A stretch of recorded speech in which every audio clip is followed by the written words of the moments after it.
Got it. All right. Okay, so then we'll start with.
Please be seated.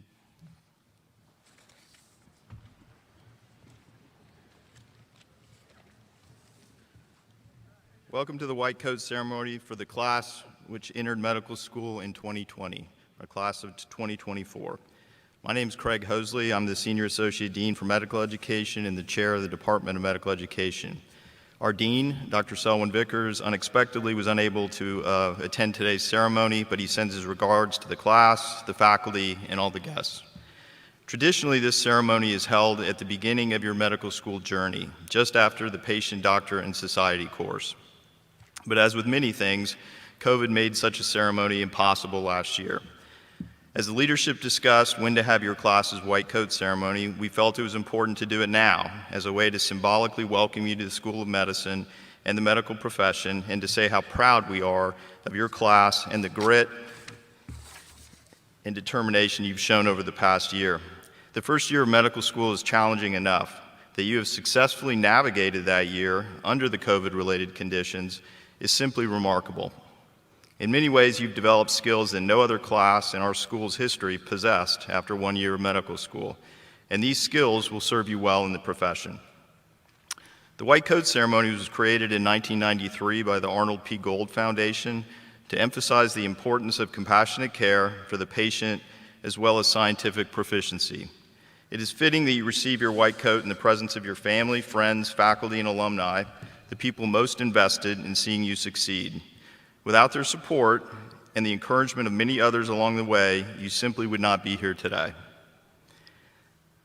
I ask our students to stand up, turn, find your friends, family, and loved ones in the room, and join me in thanking those who have made your success possible.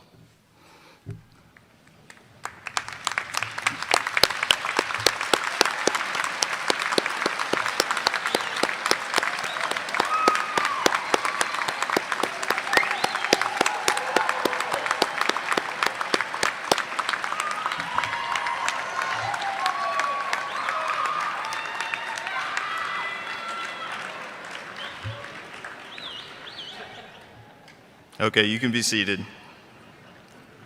The white coat is the mantle of our profession. In the years to come, you will wear your white coat during all patient encounters, identifying yourself as a medical student at UAB and a member of the noble tradition of medicine. It is now my pleasure to introduce Dr. Christina Grabowski, who is our Associate Dean for Admissions and Enrollment Management. Dr. Grabowski.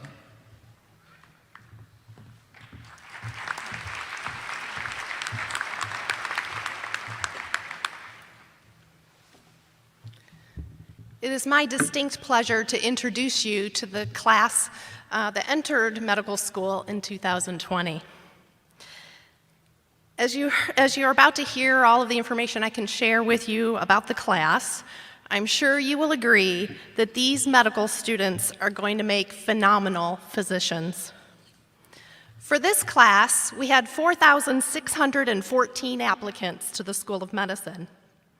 I probably don't have to tell you that it's a daunting task for the admissions committee to select our class. More than 80 faculty, staff, and students read applications, and alumni too, read applications using a holistic admissions review process. They allow us to give individualized consideration of all applicants to learn what each prospective medical student might contribute to the learning environment as well as to the profession of medicine. Students, you are the chosen few. You are intelligent, diverse, talented, and dedicated. Let me share a little bit about you. You've been involved in research and innovation. You've reported 106,758 hours of research activity, and that was a year ago. You're fluent in 25 different languages and conversational in many more. You're educated in a wide variety of disciplines, from biology and biochemistry, chemistry, neuroscience, to agriculture, nursing and engineering, to languages, economics, philosophy, and psychology. You have so much to offer one another and all of us. You graduated from 47 different undergraduate institutions, and they bring diverse perspective and experiences to UAB. In fact, your class represents Aggies, Bison, Bruins, Bulldogs, Lady Bulldogs, Lady Texters, Commodores, Cougars, Eagles, Falcons, Fighting Irish, Gamecocks, Generals, Gold Rush and Gold Nuggets, Knights, Lions, Longhorns, Paladins, Panthers, Quakers, Rebels, Tigers, Trojans, Wildcats, Yellow Jackets, 49ers. You've cheered along with Albert and Alberta Gator, Argy the Argonaut, Charger Blue, Drake the Devil, Gunrock the Mustang, Harold the Hawk, Mac the Ram, Mo the Kangaroo, Scotty Dog, Southpaw, and Wilbur and Wilma Wildcat. And I'd be a little bit remiss if I didn't mention a costume elephant named Big Al, a tiger named Aubie, and a fire-breathing dragon named Blaze. Such wonderful representation from a diversity of educational programs from Alabama, the Southeast, and beyond. You're a talented group. You've shown artistry, creativity, rhythm, and commitment through many artistic endeavors. You play the cello, violin, guitar, piano, saxophone, ukulele, and drums, to name a few. We have singers and dancers in the class, and hopefully you've gotten involved in the Best Medicine Show. You're creative. We have artists, a calligrapher, a photographer, a folk artist, and a book illustrator too. You've shown that you know how to take care of yourself. You evidence discipline, time management, perseverance, and teamwork in athletic and fitness programs like barrel racing, cross country, CrossFit, cheer, lacrosse, swimming, football, cricket, soccer, wrestling, powerlifting, basketball, volleyball, ultimate frisbee, baseball, tennis, softball, triathlons, racquetball, running, and yoga. I'm tired just thinking about it. You love the outdoors, bouldering, bow hunting, fishing, snow skiing, camping, gardening, rock climbing. Is that the same as bouldering? You know, I did this speech once last year and I still don't know the difference, so you guys need to come find me, explain it to me. You keep busy with many other hobbies. Among you is an aviator, a pen maker, a horticulturist, a welder, and a short film maker. And there's cooks among you too. I'm suspecting that came in a little bit handy during the pandemic. You've been places. You've immersed yourself in languages and cultures. You bring valuable world perspectives to the UAB learning environment, as well as to the practice of medicine. You've been to Argentina, Belize, Bolivia, Brazil, Colombia, Costa Rica, Cuba, Dominican Republic, Ecuador, Egypt, Ethiopia, France, Guatemala, Haiti, Honduras, India, Israel, Italy, Kenya, Malaysia, Mexico, Nicaragua, Pakistan, Panama, Peru, Russian Federation, South Africa, Spain, Switzerland, Taiwan, Tanzania, Thailand, Uganda, United Kingdom, and Vietnam.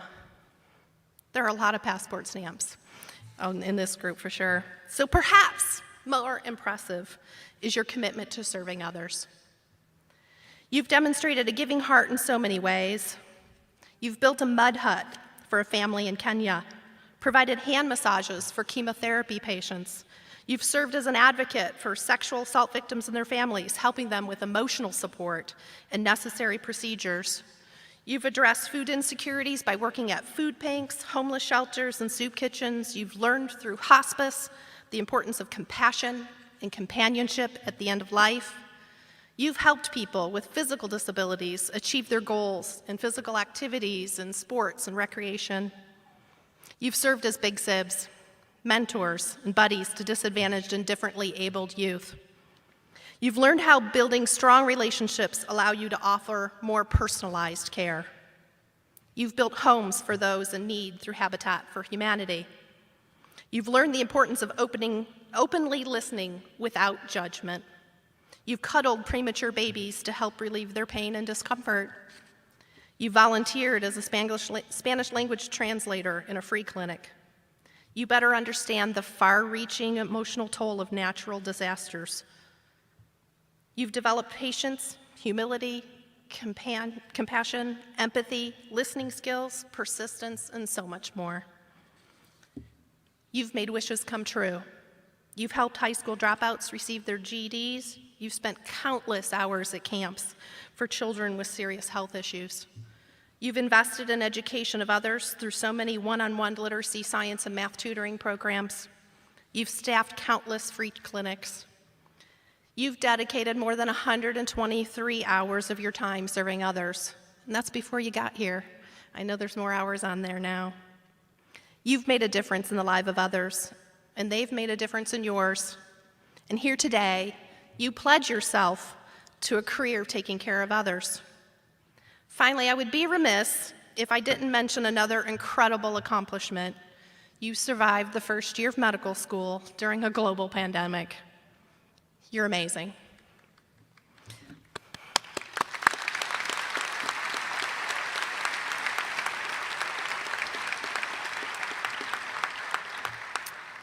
Indeed, you're a diverse, compassionate, creative, and impressive group. You are the chosen few. It's my distinct pleasure to congratulate you today as you receive your white coat in this ceremony. We're so happy you're here at the UAB School of Medicine.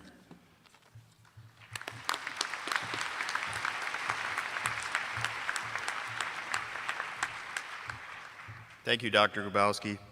It's now my pleasure to introduce to you the President of the Medical Alumni Association, Dr. Michael Bivens. Dr. Bivens?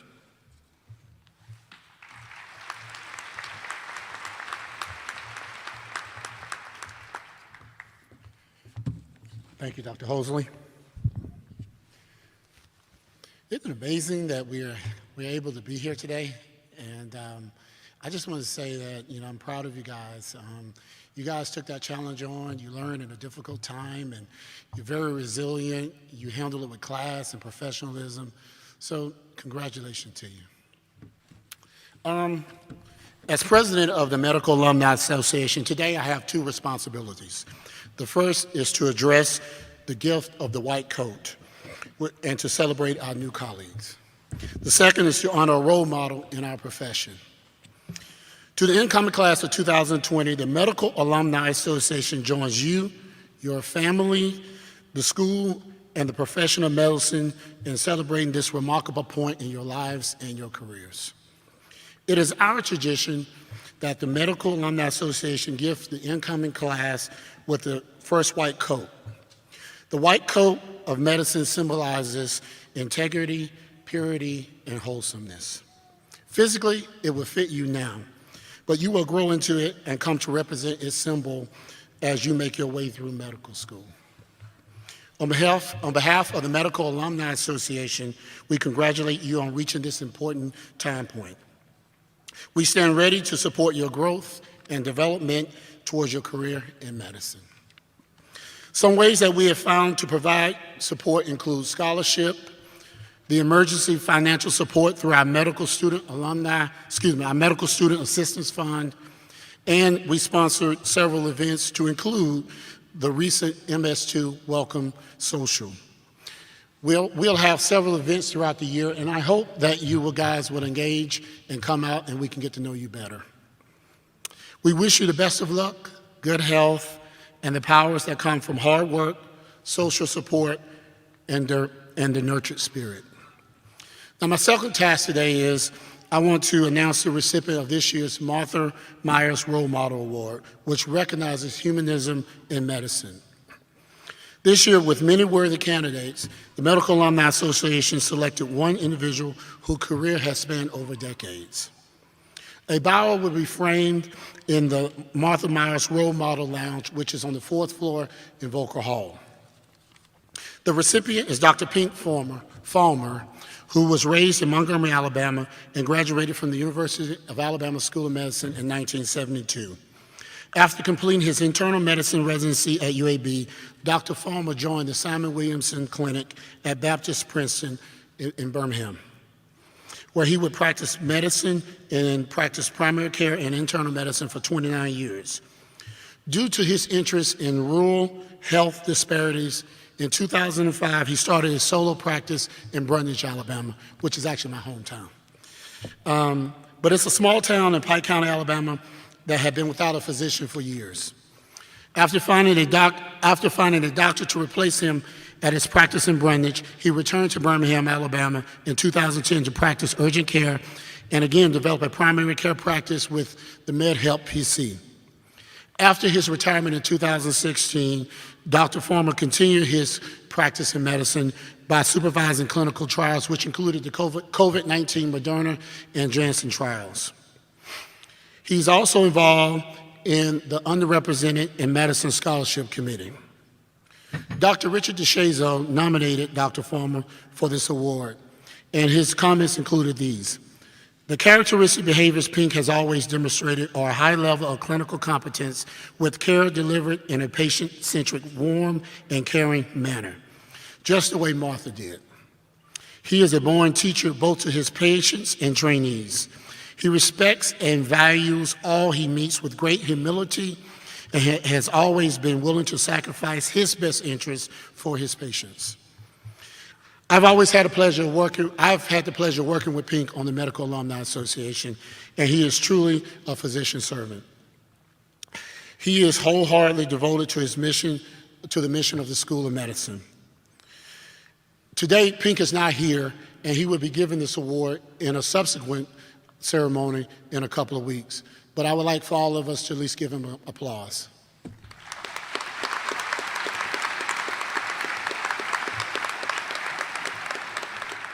Again, to the students, in your first year, you have overcome many challenges. I'm glad we're able to welcome you here today to a more traditional sense and look forward to watching your progress. Thank you.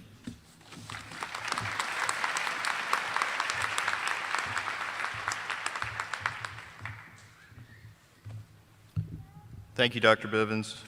It's my pleasure to introduce your class president, Charles Gagnon. Charles?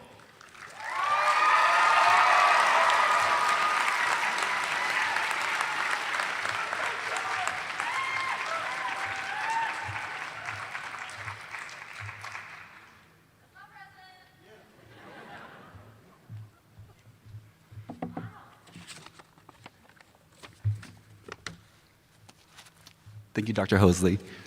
Hello, everyone. I'm Charles Gagnon, and you may or may not know me, but I'm the class president for our cohort. I say may or may not just for the family and friends out there, but because our class still has not had the chance to be all in the same room at each other at the same time. Usually, the white kilt ceremony is held in the very beginning of the first year, and the class president is months away from being elected. However, with this rare circumstance of doing the ceremony in between the first and second years, I get the opportunity to say a few remarks of you all and how honored I am of have gotten to know our class this past year, albeit virtually. It is easy to dwell at how many opportunities were forfeited this past year, from missing first week socials, shadowing the hospital, and so much more. We entered medical school in a way that was not imaginable. Medical school already is known for its required grit, but with the added stress of COVID and less access to resources, this year was especially challenging. I cannot count how many times I heard the comment, "Oh, you started medical school online? That seems tough." Well, they're not wrong, and it still is. Yet, somehow we survived first year, even without the unlimited coffee stash in Volker, free lunches, and group collaboration sessions. What amazes me most is that we not only survived first year, but how we embraced it. I believe we will be the class to watch out for in the best way. We were pushed and pulled in so many directions. We've had to get accustomed with uncertainty. At a drop of a hat, we are conditioned to completely change our life based on new CDC guidelines and precautions. I believe the skills we learned this past year will be invaluable in our careers as physicians. Our app for flexibility and understanding have instilled a higher level of creativity in us. We will be the ones to seek out new and improved solutions to problems because we have been practicing this technique of problem solving all year. For example, with social distancing, it was nearly impossible to practice physical examinations. However, as suggested by a course leader, we found a way to overcome this obstacle, and some of us practiced them on our pets. We were trained firsthand on the use of telemedicine for patient care. Our first history taking session was held virtually. We had to learn a whole new form of web-based etiquette that many older professionals struggle with. In addition, we were thrown into advocacy at a very young stage, with family members and friends calling upon us to explain the safety of the COVID vaccines and the possible long-term side effects. We are pushed to be the voice of the medical community to all of our respective niches of society. I'm immensely proud and privileged to be part of a strong and altruistic group of students. With that, I want to shed a light on a few accomplishments that you all have contributed to this past year, such as setting up a GoFundMe to purchase a car for a patient without reliable transportation, collecting donations for night shift nurses in the medical critical care unit in the hospital, volunteering in COVID vaccine clinics here at UAB and across the Southeast, continuing to run a student clinic even though we weren't allowed to be in person, leading virtual tutoring and mentorship programs, and so much more. We are pioneering the way for the next generation of physicians, and without a manual or a guidebook. Already, we are leading a new class of medical students. This whole past week, we began mentoring incoming MS1s in an in-person orientation and getting them hyped for their time here at UAB. This could be especially challenging since we never got an in-person orientation week. We could have been cynical and jaded from our history, but instead, we energized ourselves and was ready to welcome them into our family. I truly believe we have the energy, endurance, and integrity to change the dynamics of medicine. We have been tested emotionally, physically, and mentally more than any other class. Even as we started second year, we're still being tested. Today would have been the first day that we all would have been together without masks. However, with growing concern of the Delta and other new variants, we have decided to protect our community by wearing them. Overall, I'm so proud to be part of this cohort of medical students. I believe that all the adversities that we've endured together will give us an advantage in the future to become better physicians. As you get your white coat today, keep persevering forward and showing the world the tenacity you have. You will be the role models for generations to come. Lastly, thank you again for entrusting me to be the voice of our class. It has been an absolute honor. Thank you.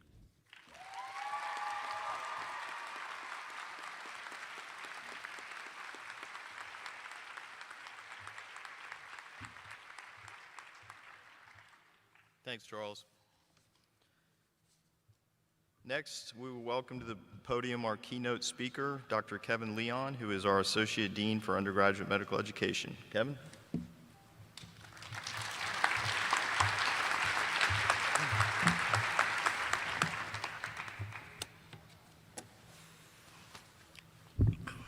Thank you, Dr. Hosley. Charles very well said. I agree 100%.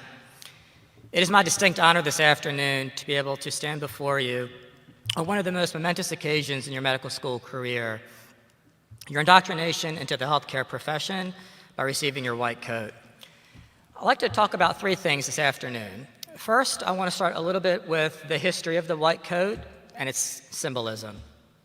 Then I want to focus on what makes this particular white coat ceremony, above all others that we have done, so special and so meaningful. And then lastly, I want to talk about kind of what's next. Once you don your white coat, what should others expect of you, but probably more importantly, what should you expect of yourselves? So first, let's talk about the history a little bit. So if you ask most people to picture a physician, they naturally make the association of being a doctor with the white coat. However, in actuality, that's really a fairly recent idea. Prior to the late 19th century, many people either did not or could not see a physician until they were at the very end of their illness, almost on their deathbeds. And at that time, there wasn't really a whole lot a physician could do to help save their lives.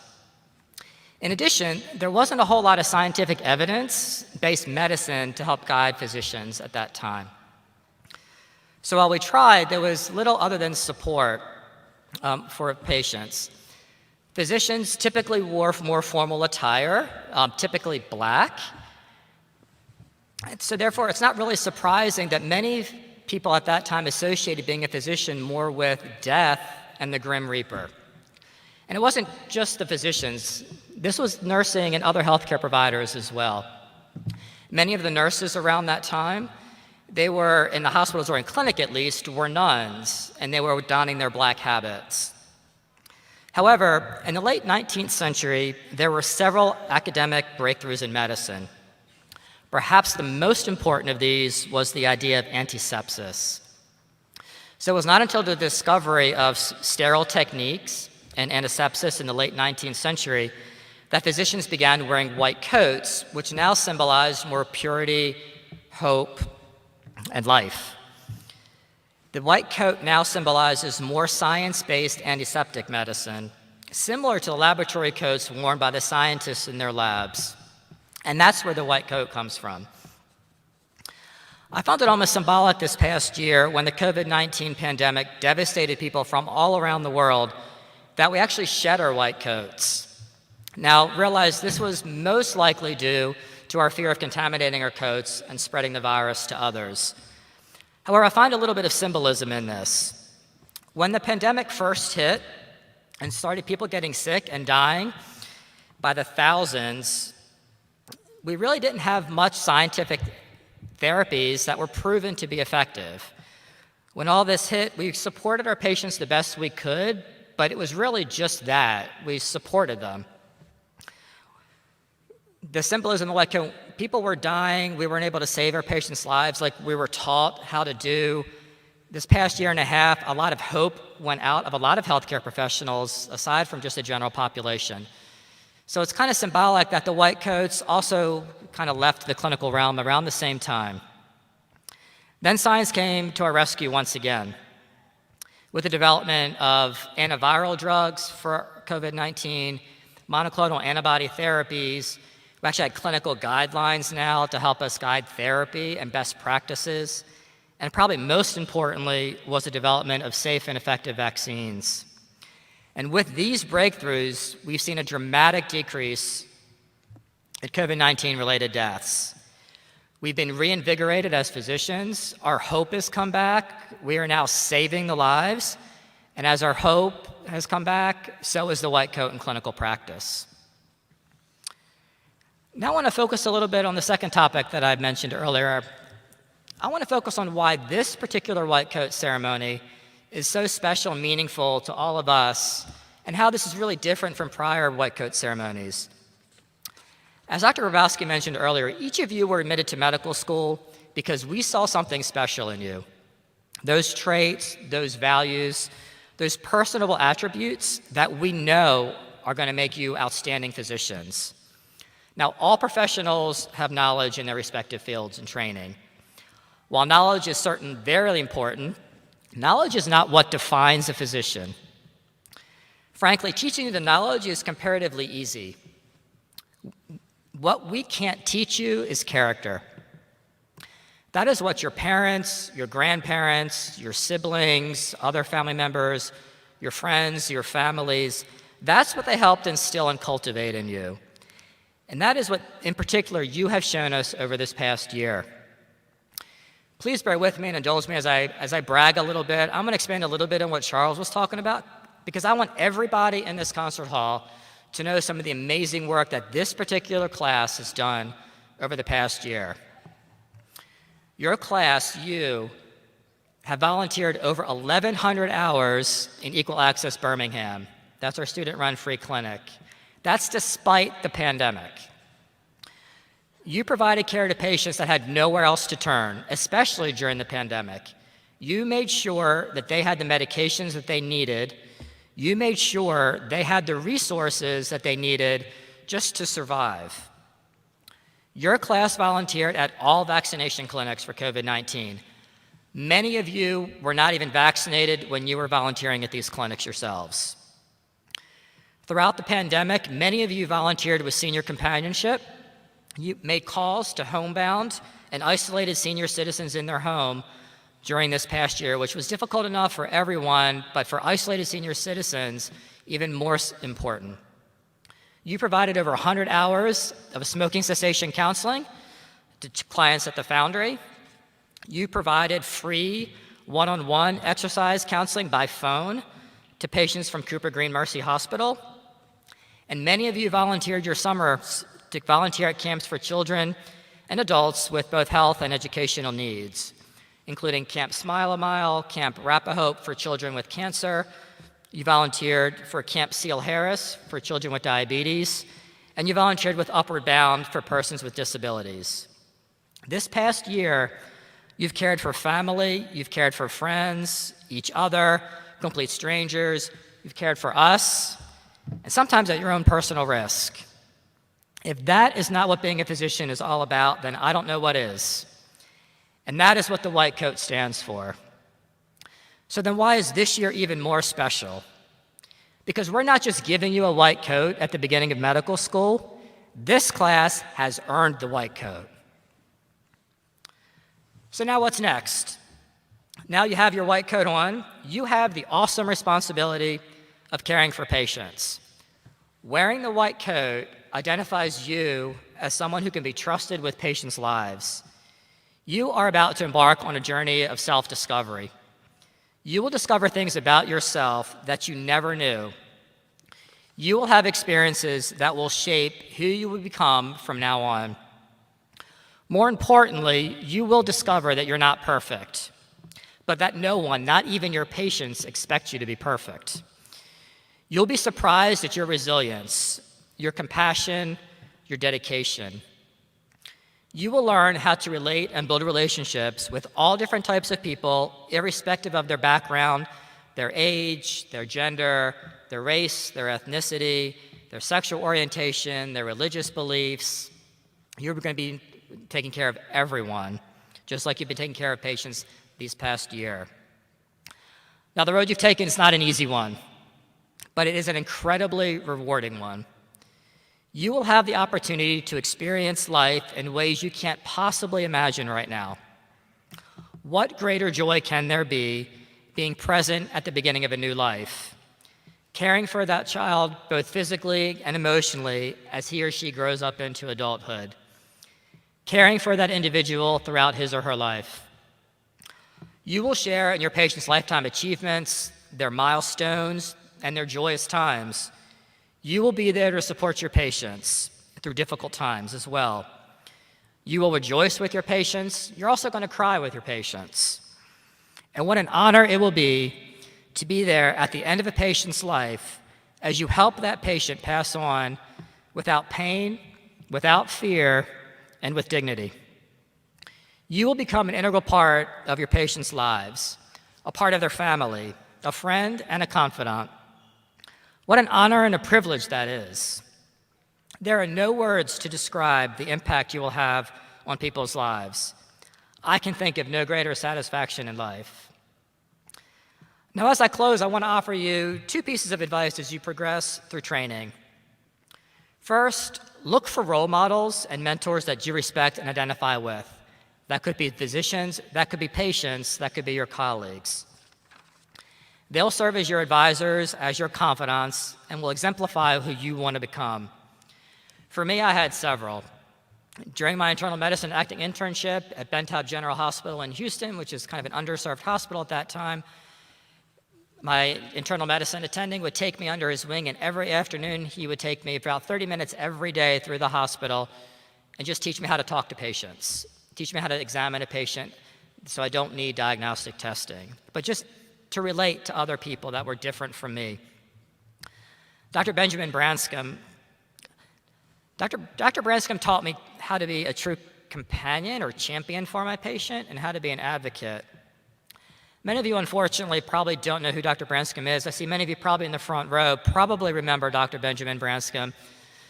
Because he had such an influence on me, I just want to mention one story that he told me. So when I joined the faculty, Dr. Branscombe is a pulmonologist, and I consider him to be one of the fathers of respiratory medicine in the United States. For you guys sitting in the row, remember in pulmonary we talked about the flow volume loop. Dr. Branscombe actually came up with the flow volume loop, which is now used all over the world in every pulmonary function test. But he was more than a scientist. When I joined the faculty, I had a small office in Cracky building. Cracky is part of the old hospital. We don't even use it for patient care anymore, in Jefferson Tower. And I was kind of in a corner office. By that time, Dr. Branscombe was retired, but he still held an office over there. And I would walk in every morning, and he would just call me into his office. Now, he had no idea who I was when I first joined the faculty. He'd call me in, he'd put up an x-ray, and be like, Kevin, tell me about this patient. And I'm like, Dr. Branscombe, can you give me some information? You just put up an x-ray. And he said, just tell me about this patient. And we would sit, we would talk about the patient, more not just the x-ray, but the individual behind the x-ray. We would actually, I started looking forward to my time with Dr. Branscombe, and he would tell me stories, and the stories that I enjoyed the most were not medical stories, but how he championed his patients and advocated for them. He told a story back in the 50s and 60s when we had polio units in the hospital. There was a whole floor in Jefferson Tower, which was a polio unit. And that time he had a young woman with polio in an iron lung as a respirator. And for those of you who don't know, an iron lung was the first respirator we had, but it literally was a big black box that patients were laid in on their back. Their head stuck out one end, their feet stuck out the other. It was hooked up to a generator. You sucked out all the air from the box, which formed a negative pressure, which pulled the diaphragm down and allowed air to enter the patient's lungs. But once you were in an iron lung, you didn't get out of an iron lung. Those patients lived the remainder of their lives in an iron lung. And Dr. Branscombe had a young woman with polio in an iron lung, and her last wish was to see her sister cheer at a football game in California. And he was going to make that happen. Something we would never even think about trying to do today. Now, prior to this, Dr. Branscombe was a scientist, and he would do a lot of research, and he had lots of grants. One of his grants was from Hugh Hefner. Y'all know who Hugh Hefner was? I know some of y'all do. All right, well, aside from that, Hugh Hefner was a philanthropist and provided grants for science. Dr. Branscombe had a grant from Hugh Hefner. However, at the end of his grant, he had money left over. And he did something unspeakable. He returned the money to Hugh Hefner. Now, nobody ever returns money from a grant. You find ways to spend it. But he returned it. So when time came for Dr. Branscombe to try and figure out how to transport this young woman in a huge iron lung across country, he called Mr. Hefner. Hugh Hefner remembered Dr. Branscombe because nobody ever returned his money. He gave him his private jet, arranged for the respiratory therapist, the nurses, Dr. Branscombe. And by golly, Dr. Branscombe got that young woman out to California to watch her sister cheer in a football game. So it's physicians like these, like Dr. Branscombe, like the physician that I had teaching me the physical exam, that to me epitomize what the white coat stands for and what I try and model myself after. My second piece of advice is just periodically reflect on your patient experiences. Write them down. That is how you learn the art of being a physician. You are being given a great opportunity, an opportunity most people will never have. Take advantage of it. As I look around at you, I am both inspired and proud at what I see. I see the future of medicine in Alabama and the United States. On behalf of everyone, we are very excited and honored to have you as colleagues and welcome you to our profession. Thank you, and again, welcome to our profession.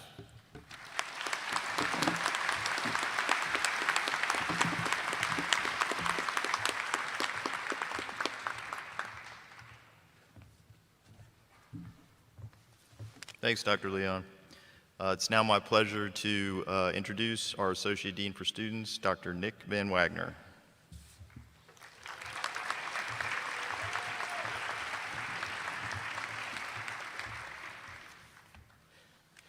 All right, so thank you so much, Dr. Hosley, and I'm delighted and honored to present the class entering in 2020 for their white coat cloaking. The students will come on stage with their learning community, and you can find a list of students by learning community in your program. They will first sign the honor code. The students will then proceed to the center of the stage where a faculty member will assist them in donning their white coat.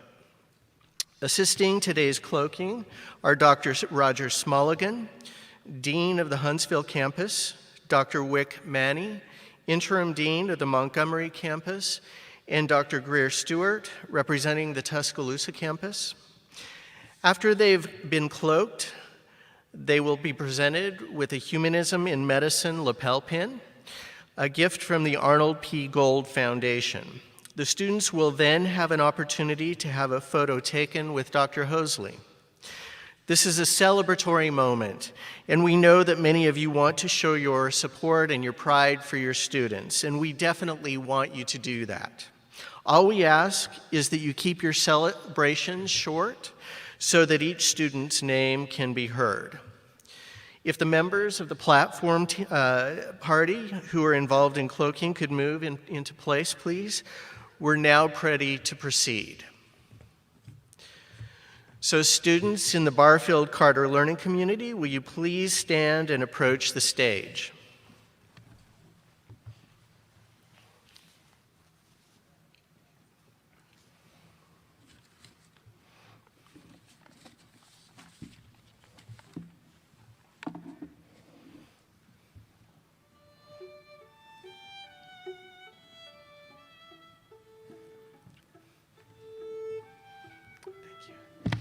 Cassidy Megan Allison.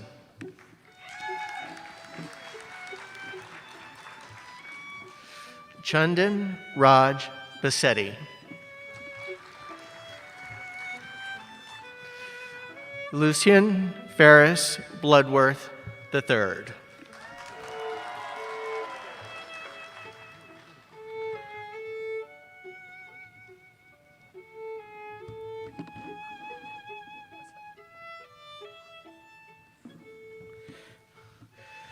Tanya Amanda Curia.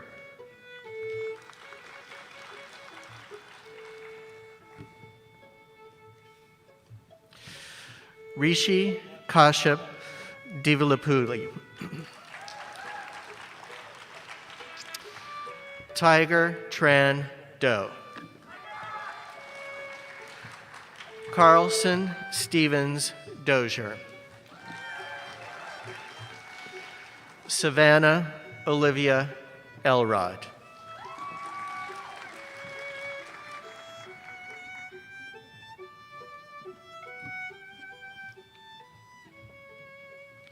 Victoria Lynn Flannery.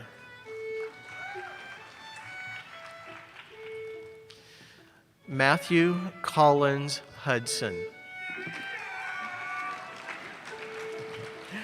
Haley M. Katz. Nicholas George Medawar.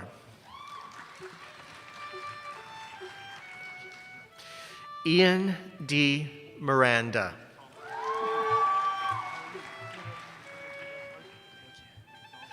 Megan Mandabach Olivet.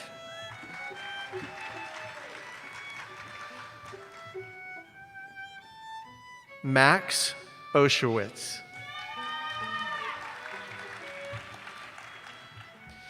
Srihari Raju Prahad. Faiz Saad.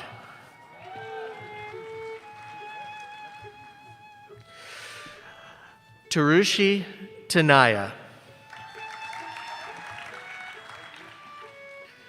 Ryan A. Tuckey. Claire Marie Wilson.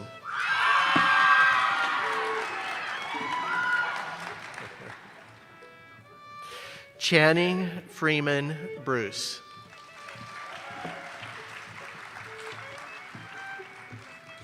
Finley Learning Community, Jean Thompson Butler.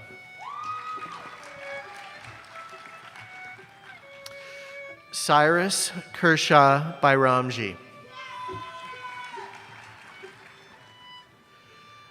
Sarah Rose Ferguson.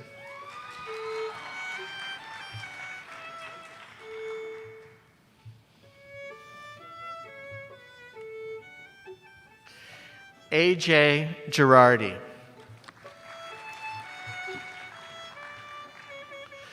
Claire Virginia Gorman.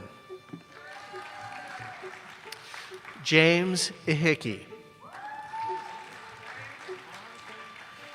Anna Virginia Jones.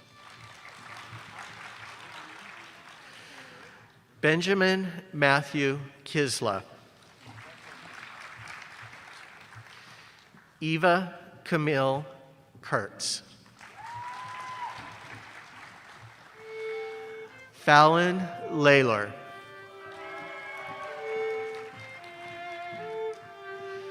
Calissa K. Means. Jeffrey Griffin Price.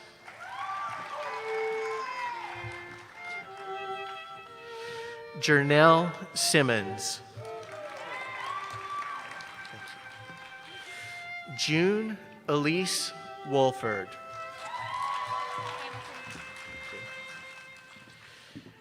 Next, we have the Hamilton Learning Community. Bailey Delane Atkins. Alyssa Brianna Cole.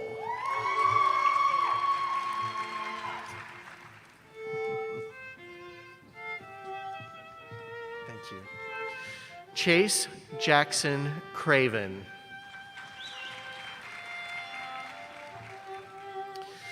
Tyler David Criswell.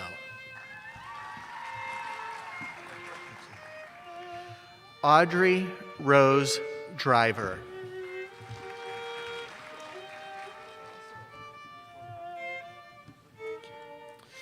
Dalton Joe Frederick.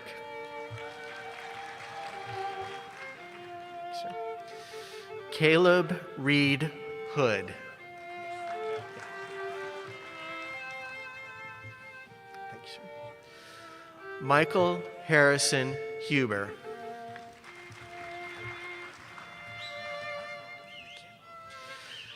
Thomas Edward Kozar. Alyssa Catherine Lambert. Tucker Grooms McCaleb. Jacob August McGeehee.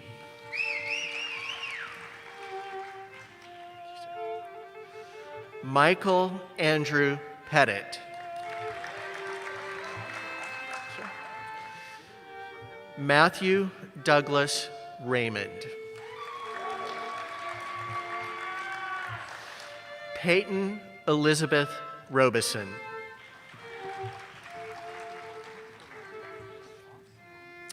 Miranda Elizabeth Worley. Harrison, great. Next, we have the Harrison Learning Community. Bishoy Abdelmessi. Seth Benjamin Ballou. Hope Danielle Kane.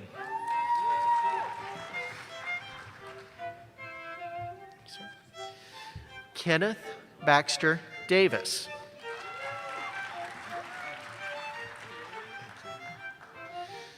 Zoe Noel Duncan.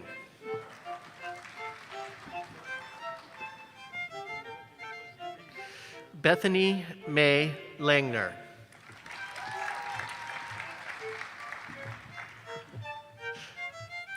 Pedram Daniel Maleknia.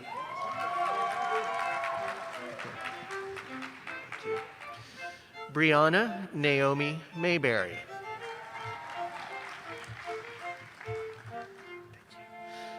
Madison McLeod.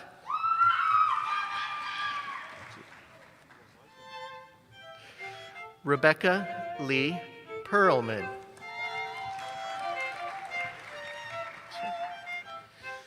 Tyler Christian Power.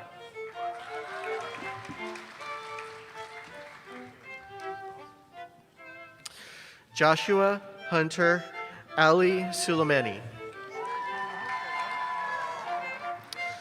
Candace Wilson.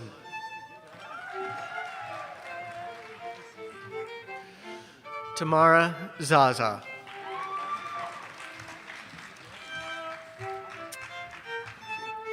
Next, we have the Hill Learning Community. Rutherford Birch. Coleman Rutherford Birch. James Hill Crenshaw, Jr. Sean Charles Drummond. Lucas Clark Glisson. Margaret Lorraine Hayslip. Spencer Barrington McLeod. Mark Andrew McClure. Irene Melkonian.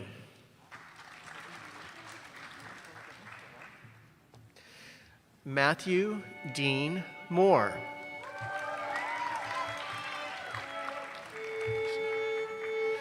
John Charles Nichols. Nikki Panzica. Dana Pham Hua.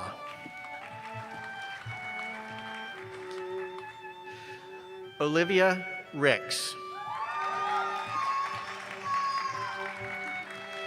Danny Sanchez. Abby Elizabeth Thornton. Christopher Tan Trung.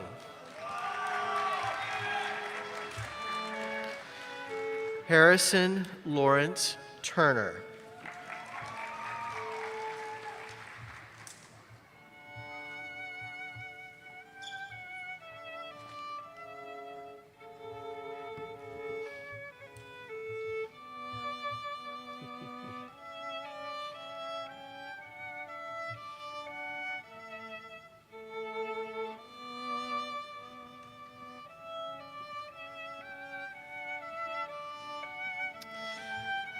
Next, we will have the Hershowitz Learning Community.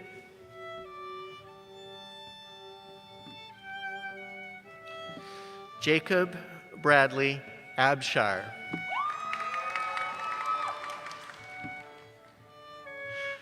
Willow Christopher Bryan.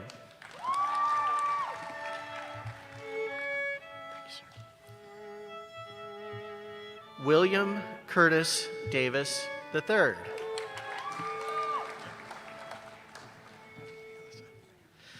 Alyssa Marie Dykes.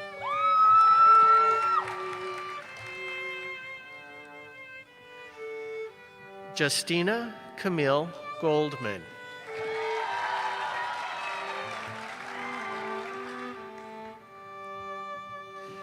Emily Jean Hooker.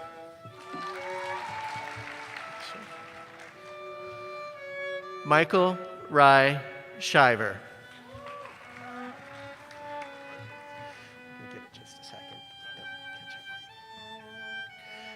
Ashley Nicole Spears.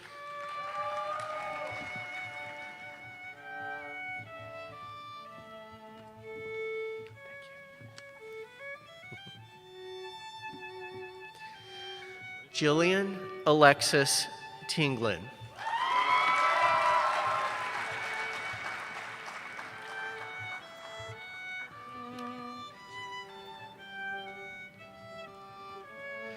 Emily Catherine Ward.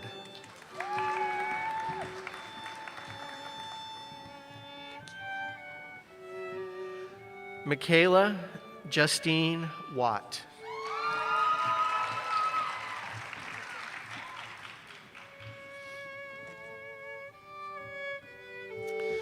Next, we will have the Kirkland Learning Community. Jeffrey Sims Bostony.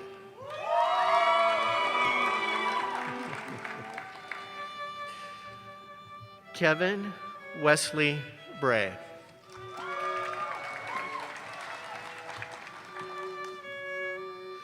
Anna Elizabeth Crawford.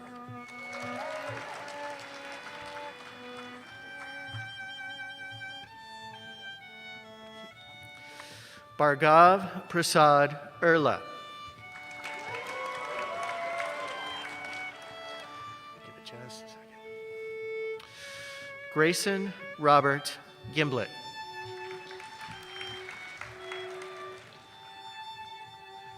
Ariana Michaela Gorman.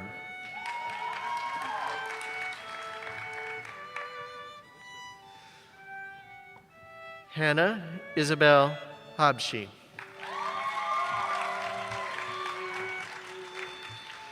Deborah Ann Jensen.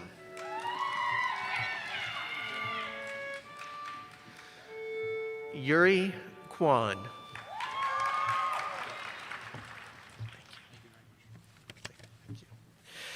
Aaron Carl Kenneth Husander.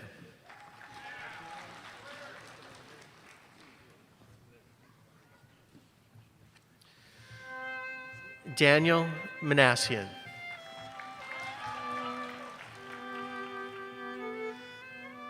Riley Elizabeth Nyman. Uday Patel. Emmanuel John Poulos.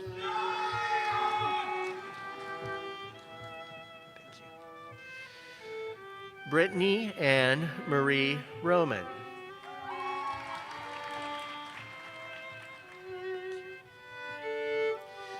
Sellers A. Swan.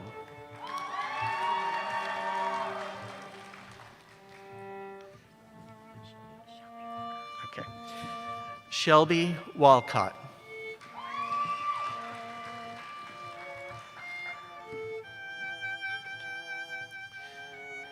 Alan Ali Yazdi.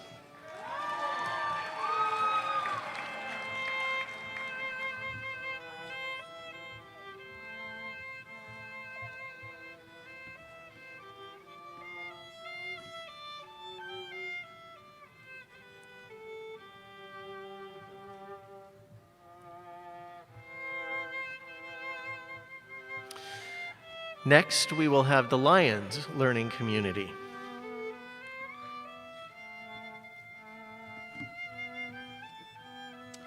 Natalia Aristizabal.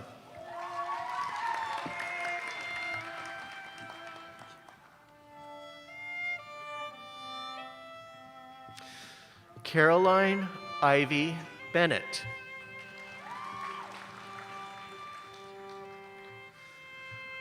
William Albert Bird. Kristen Lee Chancellor. Corey Jonathan Dees.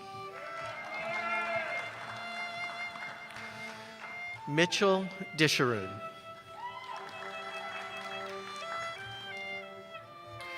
Charles Gagnon.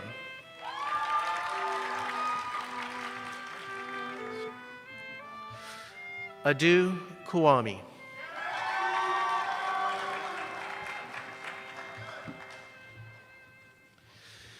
Enchio Lee.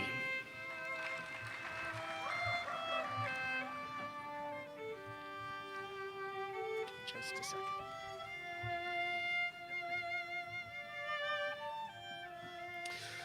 Laura Elizabeth Minton.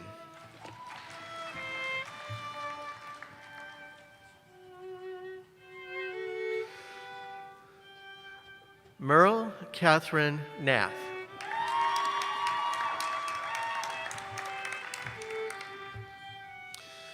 Kenneth Paik.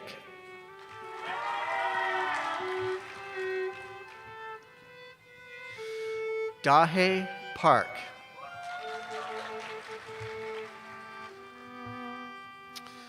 Paxton Peacock.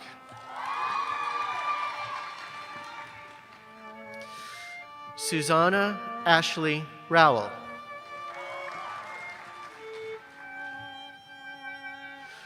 Lily Elizabeth Sansing.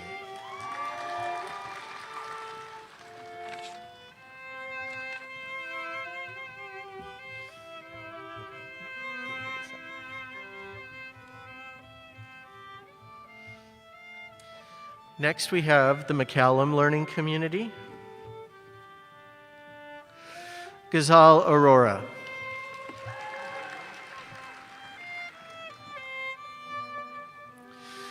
Jaina Hikam Badrani.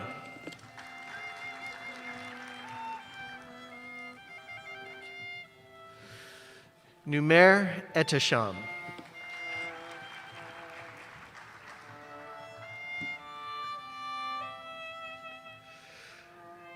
Natalie Dalton Fitzgerald.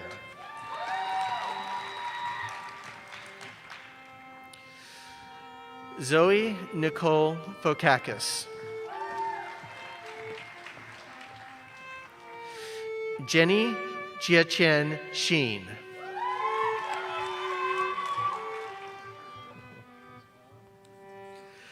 Luke Isaac Jones. Kevin Silver Luke Sanchez.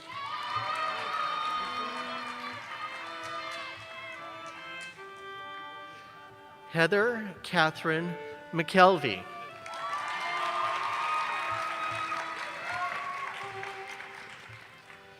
Eric Andrew Muscle.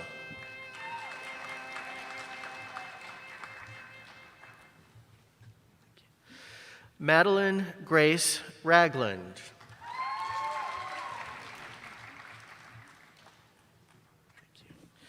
Suvia Gokoan Rajunian.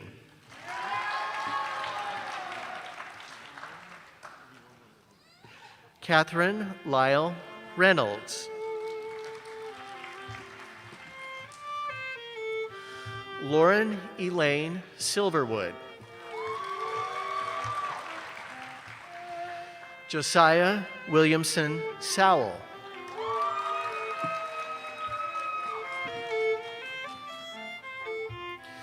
John Stanley Stein IV. Julianne Shu Wang.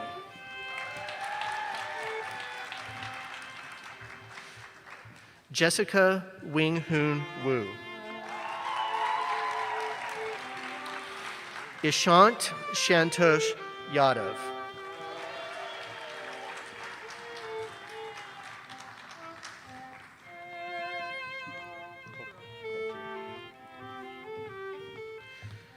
Next, we have the Operl Learning Community.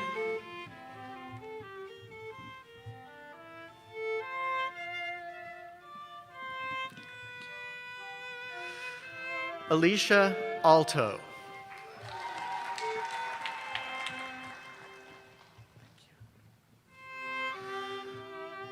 Monima Anam.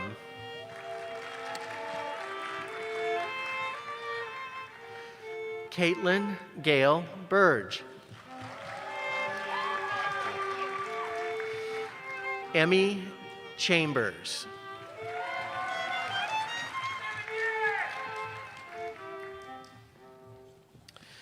Stephen Tyler Chandler.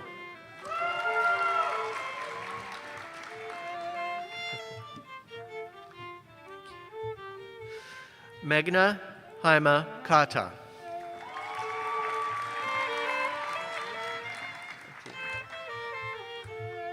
Give me just 1 second. Rabisa Jabeen Khan.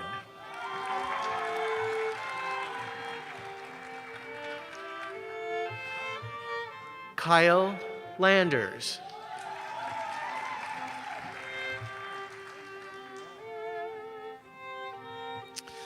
Frederico Ivan Prokozuk.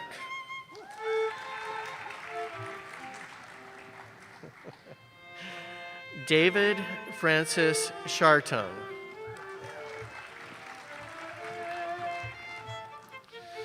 Catherine Smith.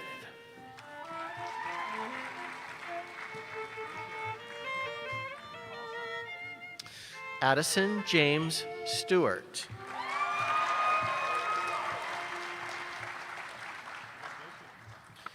Grant Patrick Wagner.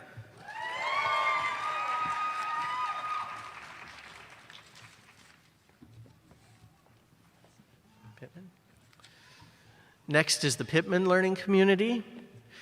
Andrew Brian Bonner.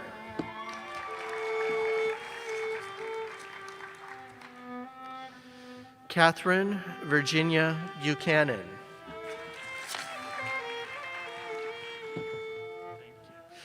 Brett Jonathan Cook.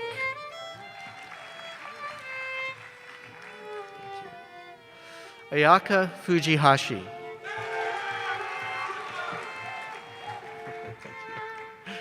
Isabel Claire Gerling.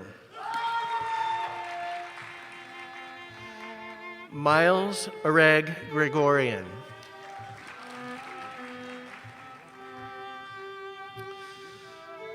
Jacob Allen Hagewood.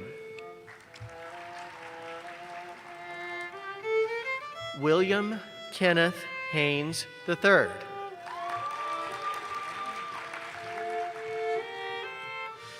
Maria Camila Munoz.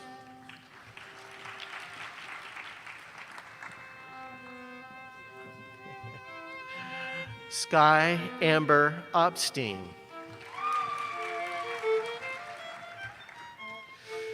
Yazan Ahmed Shihab.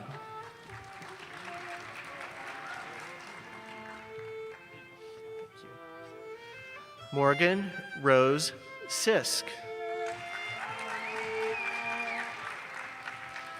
John Gardner Smith.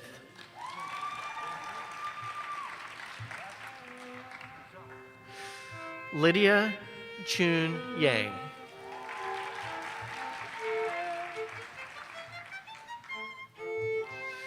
Matthew William Young.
Thank you all. And so, students, will you please stand? To our faculty and guests, it is my absolute pleasure to present to you the future of UAB School of Medicine, the class which entered in 2020.